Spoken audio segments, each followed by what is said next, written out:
जब शिव की बात होती है तो हिमालय याद आता है, और शक्ति की बात होती है तो कन्याकुमारी याद आता है। हिमालय से कन्याकुमारी तक की इस भावना को उस पॉइंट में प्रतिबिंबित करने के लिए इसका नाम शिव शक्ति तय किया है। इसके साथ ही 2019 में चंद्रयान 2, उस समय नाम रखने की चर्चा मेरे सामने आई थी, लेकिन मन तैयार नहीं था। भीतर ही भीतर मन ने संकल्प कर लिया था कि पॉइंट 2 को भी नाम तब मिलेगा जब हम सच्चे अर्थ में हमारी यात्रा में सफल होंगे।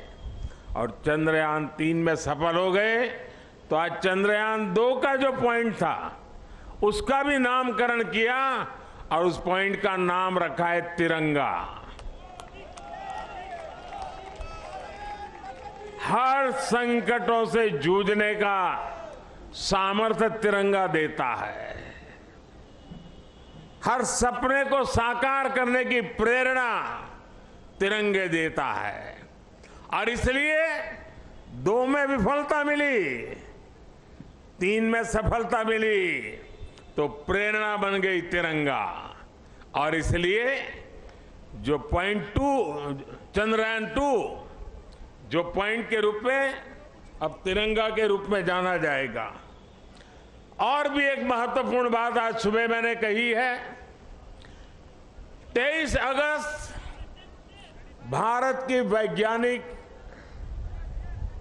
विकास यात्रा में एक मील का पत्थर है, और इसलिए हर वर्ष भारत 23 अगस्त को नेशनल स्पेस डे के रूप में मनाएगा।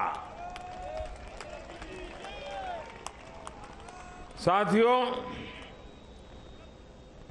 मैं पिछले दिनों ब्रिक्स समिट के लिए साउथ अफ्रीका में था।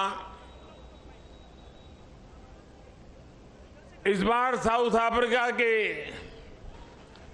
ब्रिक्स समिट के साथ साथ पूरे अफ्रीका को भी वहां निमंत्रित किया गया था। और ब्रिक्स समिट में मैंने देखा, शायद ही दुनिया का कोई व्यक्ति हो जिसने चंद्रयान की बात न की हो, बधाई न दी हो। और जो बधाइयां मुझे वहां मिली है वो आते ही मैंने सब वैज्ञानिकों के सामने उनको सुपुर्द कर दी है, और आप सबको भी सुपुर्द कर रहा हूं कि पूरे विश्व ने बधाइयां भेजी है। साथियों, हर कोई ये जानने का प्रयास करता था चंद्रयान की यात्रा के संबंध में, ये कालजयी उपलब्धि के संबंध में, और नया भारत, नए सपने, नए संकल्प और नई सिद्धि एक के बाद एक दुनिया के अंदर एक नया प्रभाव अपना भारत के तिरंगे का सामर्थ्य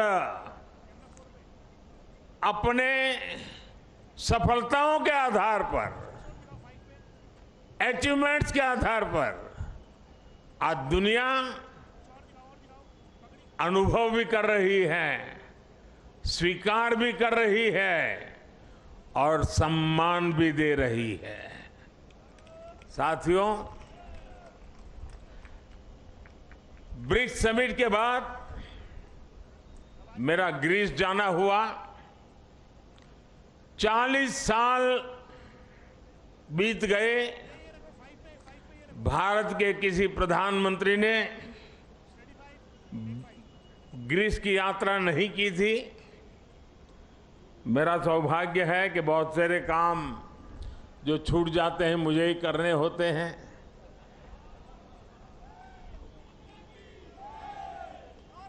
ग्रीस में भी जिस प्रकार से भारत का मान सम्मान, भारत का सामर्थ्य, और ग्रीस को लगता है कि भारत और ग्रीस की दोस्ती, ग्रीस एक